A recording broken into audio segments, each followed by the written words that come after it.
In Heavenly Places, a devotional by Ellen G. White. Getting Acquainted with God, January 2nd. Acquaint now thyself with him, and be at peace. Thereby good shall come unto thee. Receive, I pray thee, the law from his mouth, and lay up his words in thine heart. Job 22, verses 21 through 22. From the beginning it has been Satan's studied plan to cause men to forget God, that he might secure them to himself. Therefore he has sought to misrepresent the character of God, to lead men to cherish a false conception of him. The Creator has been presented to their minds as clothed with the attributes of the Prince of Evil himself, as arbitrary, severe, and unforgiving, that he might be feared, shunned, and even hated by men. Christ came to reveal God to the world as a God of love, a God of mercy, tenderness, and compassion.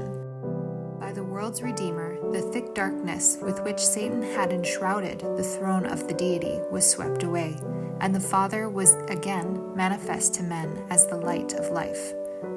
Christ is saddened by the sight of men so absorbed in worldly cares and business perplexities that they have no time to be acquainted with God.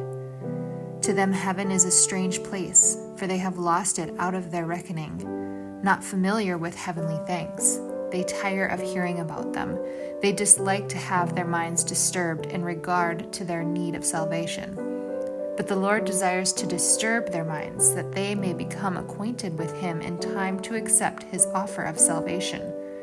The day will come when the awful denunciation of God's wrath will be uttered against those who have perished in their disloyalty to him. But you need not be among those who will come under his wrath. We are living in the day of his salvation. The light from the cross of Calvary is shining forth in clear, bright rays, revealing Jesus, our sacrifice for sin. We have redemption through his blood, the forgiveness of sins. Ephesians 1, verse 7. God desires to restore his image in you.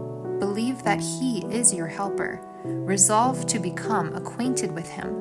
As you draw nigh to him with confession and repentance, he will draw nigh to you with mercy and forgiveness.